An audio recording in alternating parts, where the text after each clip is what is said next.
چون همیشه در همین ساعت برنامه خبری رادیو آزادی تقدیم شماست. امروز 18 اپریل است و من شالوی گلخوجه همراهتان. سرخط موضوعهای روز: برفی که غافلگیر کرد. هواشناسان میگویند هوای نااستوار و سردی در تاجیکستان تا 2 روز دیگر ادامه میکند. جای کاری بیشتر بیافرید. بانک آسیای رشد اصلاحات در بخش اقتصادی را به تاجیکستان توصیه داد، اما تحلیلگران به تغییر وضع در این سمت چندان باور ندارند. بعضی از حالتهای سوبیکتیوی به مانند جلب مبلغ و فایده سوبیکت‌های خواجگیداری به چاره‌بینی‌های مختلف فرهنگی و ورزشی و دخالت عمومی در فعالیت صاحبکاران وضع اقتصادی کشور را بدتر می‌کند. و استقبال گرم کامرانشاه استاپیریان در فرودگاه شهر دوشنبه برای پیشواز پدر قهرمان محمد 9 ماهه نیز آمده بود. شب گذشته بارشات غیرانتظاری برف ساکنان مناطق مختلف تاجیکستان را غافلگیر کرد. امروز نیز هوا در سراسر کشور آمیخته باران و برف بود و درجه گرمی هوا از روزهای معمولی بهاری پایین شد. هواشناسان تاجیک یک بار سرد شدن هوا را به موج بادی اتلانتیکی ربط می‌دهند که به تاجیکستان آمده است. پیشگویی می شود که این هوا تا نیمه دوم 20 اپریل ادامه می‌کند. سبب میاد گرم آمدن فصل زمستان و بعدا معتدل گرم بودن آن در ماه مارس و اول ماه اپریل باعث علاقه گل و درخت‌ها علاقه از گل و موچه گذاشتن و قسم زیادی محصولات کشاورزی در این کشور است و یک باره داخل سری هوای سرد باعث یعنی که سرمازنی یک قطار درخت‌ها و احتمالاً سبزوات خواهد گشت. هواشناسان پیشگویی میکنند که در ولایت‌های ختلان و سوخت خطر فرآمدن سیل و احتمالیت بالا رفتن میزان آب در دریاها هم وجود دارد. میزان عمومی حرارت هوا روز 19 اپریل در سراسر کشور از 9 تا 14 درجه و در ولایت ختلان از 11 تا 16 درجه پیش بینی می شود. به فرق از هوای سرد تاجیکستان در مناسبات امریکا و کره شمالی ظاهراً گرمی به نظر می رسد. رسانه‌های آمریکایی گزارش می‌دهند که پرزیدنت آمریکا دونالد ترامپ رئیس اداره مرکزی کشف این کشور مایک پامپئو را به ملاقات با رهبر کره شمالی کیم چن اون فرستاد. پامپئو با هدف بررسی برنامه هسته‌ای پخنیان و خوری ترامپ و کیم را ارزیابی می‌کرد. ترامپ پامپئو را به مقام کاتب دولتی آمریکا پیشبری کرده است. روز سه‌شنبه بعضی رسانه‌های آمریکایی با تکیه به منبع‌های برایشان قابل اعتماد خبر دادند که اثنای زیارت از کره شمالی در آخر هفته اول ماه اپریل پامپئو با کیم دیدار و گفتگو داشت. بار آخر در چنین سطح بلند سال 2000 کاتب دولتی آمریکا مادلین اولبرایت با کیم چن ایر پدر کیم چن اون واخورده بود. رو می‌آوریم به موضوعهای دیگر. در برنامه دیروزه ما گزارش داشتیم که درباره تاثیر برگزاری جام جهانی فوتبال در روسیه به حیات مهاجران تاجیک نقل می‌کرد. طور معلوم از جمله همین چاره‌بینی باعث شده است که شماره زیادی مهاجران تاجیک را با بهانه‌های ناچیز از این کشور دپارتاسیون کردند و می‌کنند. یک پژوهش تازه بنیاد سوروس زندگی بعدی این مهاجران سابق را به نمایش می‌گذارد. همکارم عبدالله شوروف با همه بخش‌های این نظرسنجی آشنا شد و حالا در استودیو با ماست. عبدالله سلام و نخست بگوید که سبب اساسی اخراج مهاجران از روسیه چی بوده است؟ تحقیقات حدود 1500 نفر مهاجران از روسیه دپورتاسیون شده پرسیده شدند و بیشتر از نصف آنها یا حدود 52% گفتند که بنابر نداشتن پتنت از روسیه اخراج شدند. همچنین 44% دیگر گفتند که آنها سند ثبت مکان اقامت و یا رجیستراسیون نداشتند و آنها از روسیه اخراج کرده شدند. همچنین در میان این مهاجران یک گروه نیز هستند که گفتند مقامات انتظامی روسیه بدون هیچ شرح و توضیح آنها را از روسیه راندند و آنها تا به حال نمیدانند با چه جرمی از روسیه اخراج شدند. خب عبدالله، در حالی که تعدادی از این مهاجران سابق به اصطلاح بی‌کس بودند، پس بعد اخراج در تاجیکستان به چی مشغول شدند؟ به خلاصه پژوهشگران تنها 63% آن مهاجرانی که از روسیه اخراج شدند در تاجیکستان توانستند جای کار یابند. باقی مانده تا به حال شغل ندارند و آنهایی هم که در تاجیکستان جای کار پیدا کردند بیشتر در ساحه ساختمان مشغول هستند. یک قسمت خرد دیگری به کشاورزی پرداختند. به هر حال عبدالله، مهاجران شهروندان تاجیکستانند. آیا حکومت در نسبت آنها یگان برنامه دارد یا خیر؟ بله شهلا، عین حال حکومت تاجیکستان تلاش دارد برای مهاجران از روسیه دپورتاسیون شده در بازار کار کشورهای عربی، کره جنوبی و برخی کشورهای اروپایی جای کار پیدا کند، ولی این برنامه حکومت حالا موفقیت نظررس ندارد و بر ضمن این مهاجران امکان دارند در تاجیکستان خود را به شخص افراد بیکار رسما ثبت نام کنند و از دولت یک مقدار کمک پولی دریافت کنند. اما مهاجران در صحبت با پژوهشگران گفتند بنابر آنکه مقدار کمک پولی های دولت خیلی ناچیز است، آنها خود را رسما چون شخص افراد بیکار در مقامات دولتی ثبت نام نکردند. سپاس عبدالله برای تفسیر موضوع. در واقع بانک آسیای رشد هم در ارزیابی اخیر خود تلاش‌های دولت تاجیکستان را برای تأسیس جای کار تنقید کرد. این بانک میگوید با وجود رشد اقتصادی بیشتر از 7% از سال 1997 تا سال 2016 در کشور تعداد کافی جایهای کاری آفریده نشده است. این هم در حالی است که طبق پیشگویی نهاد مذکور امسال رشد اقتصادی تاجیکستان سست می‌شود. در طول 20 سال گذشته سرعت رشد اقتصادی تاجیکستان استوار و سالانه تخمیناً به 7 تا از 10% برابر بود. اما امسال بانک آسیای رشد پیش بینی می‌کند که رشد اقتصادی تا 6% پایین خواهد شد. بانک روند مذکور را به کمبود جایهای کاری رفت می‌دهد. شماره اهالی قابل مهنت به حساب میانه هر سال 3% زیاد می شود، اما تعداد جایهای کاری همگی 0.7% افزایش می یابد. 2.3% اهالی قابل مهنت به جای کار می ماند. تشکیل جایهای سرمحصول کاری خیلی مهم است.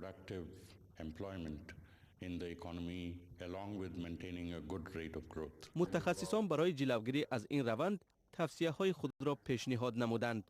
به قول آنها بهبود فضای سرمایه گذاری، کم کردن نهادهای نظارتی و حل بحران بانکی ناگزیر است. به باور همین متخصصان فضای سازگار برای تجارت باعث به تشکیل جایهای نوی کاری می شود. نظام سالمی بانکی ضرور است تا اینکه دسترسی نداشتن به مبلغ برای صاحبکاری مانع ایجاد نکند. برای نگهداری میزان بلند اقتصادی و تشکیل جایهای نوی کاری بعضی از چاره‌ها وجود دارند. در صورت برطرف گشتن مشکلات موجوده، جلب سرمایه خارجی برای تأسیس کارخانه‌های نو در کشور آسان‌تر خواهد بود. فعلا در تاجیکستان مردم زیاد بیکارند. برخی از کشورها با استفاده از چنین نیرو توانستند اقتصادیات خود را قوی نمایند.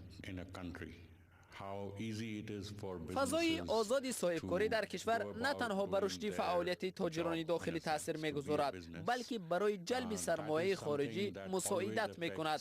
سرمایه گذاران خودشان تصمیم می‌گیرند که برای آنها تجارت در این کشور خوب است یا نه. ولی تحلیلگران تاجیک باور ندارند که به این زودی در این بخش تغییرات جدی صورت بگیرد. آنها میگویند فساد گسترده، پشتیبانی از صاحبکاران علاهیده که با حکومت نزدیکی دارند و مونوپولیا شدن بعضی از ساحه‌ها به اصلاحات اقتصادی در کشور مانع ایجاد می‌کند.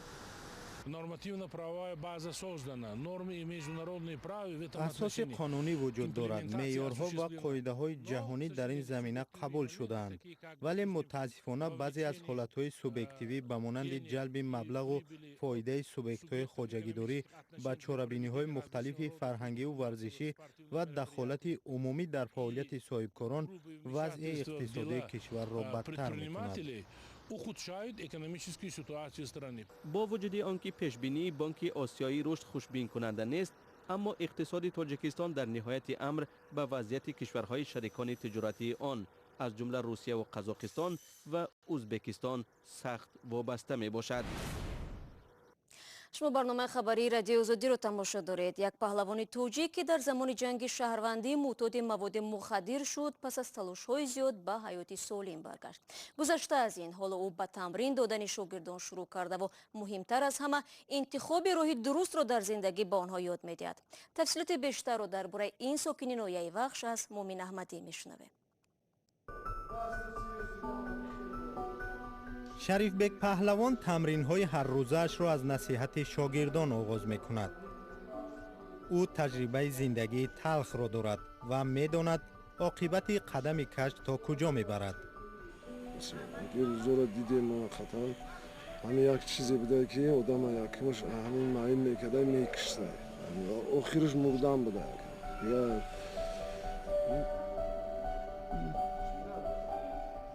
بعد 20 سال معتادی به مواد مخدر این اندیشه را داشت و نجات جز تسلیم به مرگ نمیدید.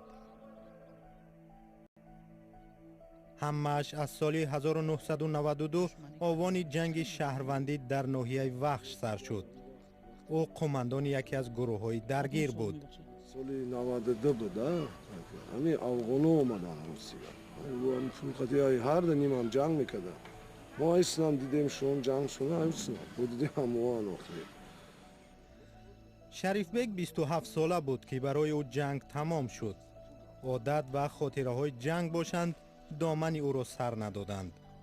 تا سال 2014 او با عادت بد دست به گریبان بود. او خود این دوره زندگیش را آوان شکستن و ریختن می داند.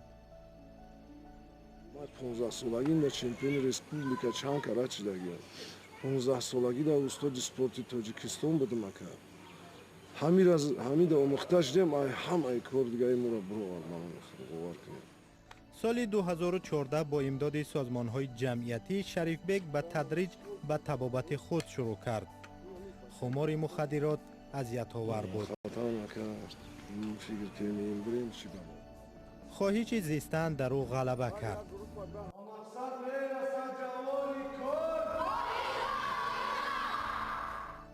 او خود را پیش آنها مسئول می حسابد. به نظرش در این سین و سال آنها به شنیدن فاجعه مثل زندگی او نیاز دارند. میگوید هر قدر درباره دهشت آن بیشتر دانند همان قدر آیندهشان از خطر امین میماند.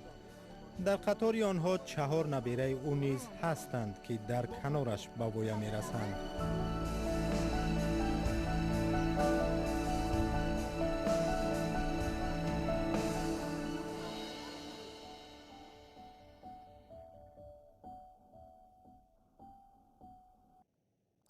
منطق این گزارش در آن است که در همه کار اراده قوی میباید. برای کامرانشوی استوپیریون هم به دست آوردن مدال طلا در ترکیه آسان نبود. بعد 10 روز انتظاری بالاخره نزدیکان و طرفداران این ورزشکار تاجیک شام سه‌شنبه او را در فرودگاه شهر دوشنبه استقبال گرفتند. قبل از سبقت پدر کامرانشو وعده داده بود که در صورت پیروزی نبیره 9 ماهش را برای پیشوازگیری به فرودگاه میآورد. محمد 9 ماهه با این یک تک ورزشی انتظار پدر قهرمانش است. او را بابایش به اینجا آورده است. در قطار محمد پدر و مادر و 10 تن از دوستان و هواداران پهلوانی تاجیک کامرانشوی استوپیریون در فرودگاه دوشنبه او را پیشواز گرفتند. استوپیریون که هفته گذشته مدال طلای مسابقه بین المللی گران پری جودو را به دست آورد به وطن برگشت.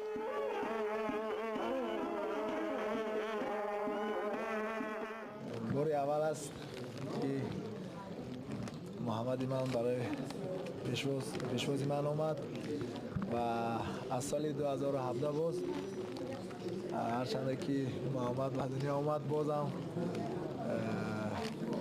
در مسابقه ها حرکت میکنیم که با مدال طلا به وطن برگردیم و باید نمونه باشیم، پدر خوب باشیم برای